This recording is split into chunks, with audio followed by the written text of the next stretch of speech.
selamat datang di Mata Rakyat. Saya Aulia, tuan rumah Mata Rakyat. Dari rakyat, oleh rakyat, untuk rakyat. Kalimat yang tidak dapat terlepas dari negara Indonesia sebagai negara demokrasi. Namun nyatanya pada pelaksanaannya masih banyak rintangan yang menghalangi pelaksanaan demokrasi. Lalu bagaimana pelaksanaan demokrasi itu? Mari kita ulas dalam Lika-Liku Demokrasi Orde Baru. Siang ini kita akan kembali ke masa lalu dengan mengulas pelaksanaan demokrasi pada masa Orde Baru. Tapi saya tidak sendirian, saya ditemani oleh narasumber-narasumber hebat. Ada Kalista Kansafadila, Karen Gabriela Simanung Khalid, Nabilah Ramadhani, Devi Ayu Oktaviani, Hanifah Alia Putri, Raihan Zaki, Ahmad Fauzan.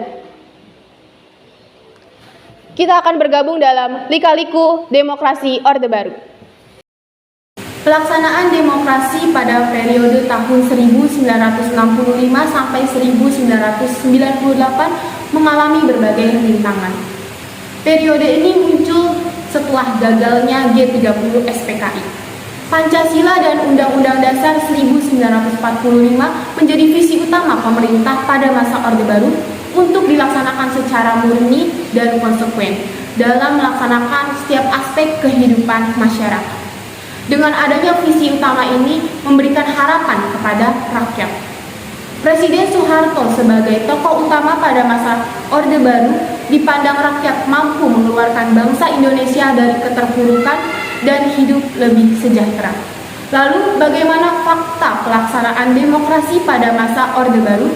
Mari kita simak dalam Mata Rakyat dengan Lika-Liku Demokrasi Orde Baru. Baik, kita langsung saja kepada bagaimana tanggapan Kalista Kansafadila terhadap pelaksanaan demokrasi pada masa Orde Baru. Nah, yang seperti kita ketahui kan, kalau di masa periode ini tuh ditandai dengan pergantian Presiden Soekarno ke Presiden Soeharto gitu ya. Dan lebih dikenal sama masa Orde Baru, pergantian dari Orde Lama gitu. Dan dia tuh pakai basisnya sih demokrasi Pancasila. Dan di perumusan demokrasi Pancasilanya ini kan ada di bidang politik kan, dia lebih kayak mengedepankan asas-asas negara hukum sama kepastian hukumnya. Lalu ada di bidang ekonomi, lebih ke penghidupan layak untuk warga negaranya. Terus ada bidang hukumnya, dia lebih untuk pengakuan, perlindungan HAM sama peradilan yang gak memihak. Dan kan banyak banget ya peristiwa-peristiwa yang terjadi pada masa periode itu gitu ya. Ada Super Semar yang paling terkenal banget itu, terus lalu ada Tritura, lalu ada sidang umum MPRS. Baik, terima kasih atas tanggapannya Kalista. Kita berlanjut, bagaimana tanggapan dari Karen dan Nabila terhadap ciri-ciri pada masa Orde Baru? Pokok demokrasi Orde Baru. 1. Pemerintahan ditangkap tapi aman dan damai. 2. Merangkai korupsi, kolusi, dan nepotisme atau KKN. 3. Hak kebebasan berpendapat berorganisasi bebas atau dikekang. 4. Pancasila menjadi ideologi tertutup. 5. Pertumbuhan ekonomi berkembangnya pesat. Demokrasi Pancasila pada masa Orde Baru memiliki ciri khas seperti pertama, penyelenggaraan pemilu yang kurang bersih karena adanya intervensi dari pihak yang berkuasa. Kedua, adanya penggunaan intimidasi yang merupakan tindakan pelanggaran HAM. Yang ketiga, penafsiran tunggal konstitusi oleh penguasa. Yang keempat, pergantian presiden yang kurang profesional. Yang kelima, pemutusan kekuasaan di tangan presiden.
tanggapannya Karen dan Nabila.